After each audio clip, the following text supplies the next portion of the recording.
சிவன் வேறு முருகன் வேறல்ல. சங்கரனே சண்முகன். ஈசனே அவன் ஆடலால் மதலையாயினன் கான் என்பார் கச்சியப்ப சிவாச்சாரியார். சிவபெருமானுக்குரிய முகங்கள் 6.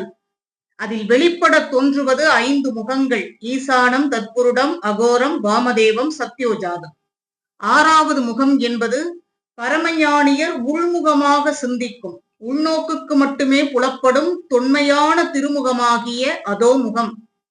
அறிஞராயோர் சிந்திக்கும் தனது தொல்லை திருமுகம் 6ம் கொண்டான்.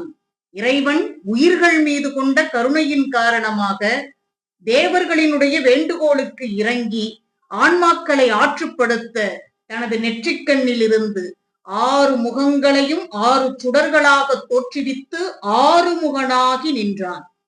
தன்னிகரின்றி மேலாய் தற்பர ஒளியாய் யாரும் உன்னரும் பரமாய் நின்ற ஒருவனே முகங்களாரும் பன்னிரு புயமும் கொண்டு பாலகன் போன்று கந்தன் என்னுமோர் பெயரும் எய்தி யாவரும் காண வந்தான்.